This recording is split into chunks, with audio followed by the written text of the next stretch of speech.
Media press అందరికీ వందనాలు. ప్రేక్షకులందరికీ నమస్కారాలు. 14 రీల్స్ నిర్మాతలకి నమస్కారాలండి. మా దర్శకులు బోయపాటి సీన్ గారు నమస్కారాలు.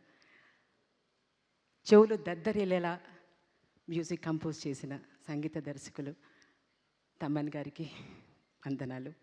కోరియోగ్రాఫర్స్ మాస్టర్ గారు వందనాలు. డిఓపి రాంప్రసాద్ గారు, సంతోష్ గారు, కైలాసాన్నే చూపించిన, కైలాసంలోకి మమ్మల్ని అందరినీ తీసుకెళ్ళిన మీ అందరికీ వందనాలు.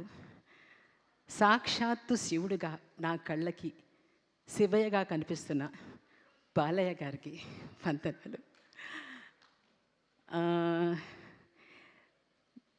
నాకు ఈ ప్రతి సీను ఆయన చెప్తున్నప్పుడు, డైరెక్టర్ గారు చెప్తున్నప్పుడు కళ్ళలో నీళ్లు ధారలుగా కారిపోయేవన్నమాట. అలా నన్ను ఒక నిమిషం చూస్తారు, సరే ఏడవని అన్నట్టుగా అనుకుని మళ్ళీ కంటిన్యూ చేశారు ఆ సబ్జెక్ట్ని. ఎందుకంటే ఆ క్యారెక్టర్లో ఆయన నన్ను చూడలేదు, ఆడియన్స్ని చూశారు.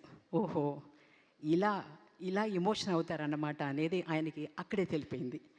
సో నాకు గూస్ పంప్స్, నాకు ఒళ్ళు జలధరించడం, ప్రతి డైలాగు, ప్రతి షాట్లో నాకు అలా అనిపించిందండి.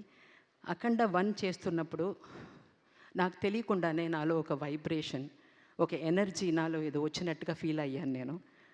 అఖండ 2, అఖండ తాండవం చేస్తున్నప్పుడైతే అసలు నా జన్మ సార్థకమైందండి. ఈ క్యారెక్టర్ చేస్తున్నప్పుడు అలా అనిపించింది. ఈ సినిమా ప్రతి ఒక్కళ్ళు, తమిళ్లో చెప్పాలంటే ఇది పడమిల్ల పాడం అని చెప్పచ్చు. ప్రతి ఒక్కళ్ళు ఈ సినిమా చూడాలి, పాఠాలు నేర్చుకోవాలి, పిల్లలు ముఖ్యంగా చూడాలి. సార్ అన్నట్టుగా నాకు బెంగగా ఉంది ఫ్యూచర్ ఆఫ్ ద కిడ్స్ చూస్తుంటే. స్కూల్స్లో వేసి చూపిస్తే, ఈ సమ్మర్ క్యాంప్స్లో వేసి ఈ పిక్చర్ని వేసి చూపిస్తే బాగుంటుందేమో అని నాకు అనిపిస్తుందండి. తప్పకుండా అందరూ ఈ పిక్చర్ చూడాలి, పాఠాలు నేర్చుకోవాలి. దేశభక్తి, దైవభక్తి అంటే ఏమిటో ఇది చూస్తేనే తెలుస్తుంది. సార్ అన్నట్టుగా ఈ పిక్చర్ని ఎవరు మిస్ చేయకూడదు. నేను తెలుగులో నాకు ఒక చిన్నప్పుడు ఒక సినిమా చేశానండి, కానీ ఇది నా మొదటి సినిమాగా నేను భావిస్తున్నాను.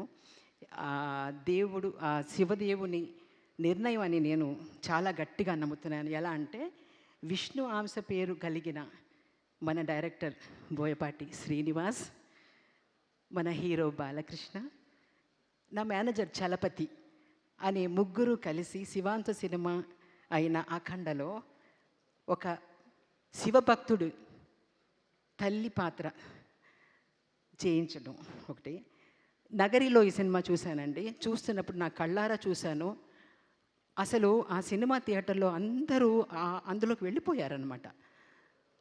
చాలా ఆనందించాను.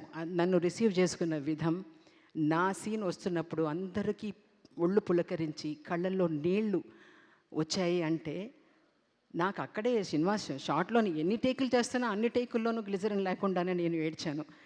అది మన డిఓపి గారికి తెలుసు. సో ఆ తర్వాత ఊహించని విధంగా 500 సంవత్సరాలకు ముందు నగరిలో నిర్మించబడిన శ్రీ కరకంఠేశ్వర స్వామి ఆలయంలోకి నాకు వెళ్ళడం జరిగిందండి. అది మిట్ట మధ్యాహ్నం 2:30 అన్నమాట. అప్పుడు ఆ గుడి మూసేసి ఉందన్నమాట.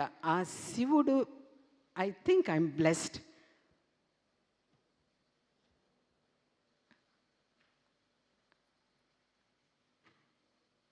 నేను వెళ్ళి అక్కడ నుంచున్నాను. అయ్యో, గుడి మూసేసి ఉంది అని నుంచున్నాను.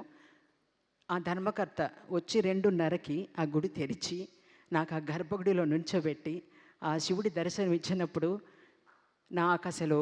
నాకు ఇది చాలు అనిపించిందండి. Because that's the blessing I got in this అని అంటాను.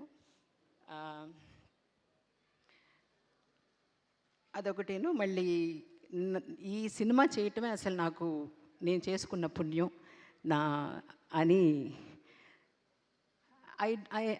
I believe in universe, I believe in manifesting. ఆయన బోయపాటి గారి అంతకుముందు చేసిన సినిమాలు, బాలయ్య గారు చేసిన సినిమాలు చూసి నేను వీళ్ళ ఫ్రేమ్స్లో ఉంటానా ఎప్పుడైనా అని అనుకున్నాను. I manifested it and you called me. Thank you so much.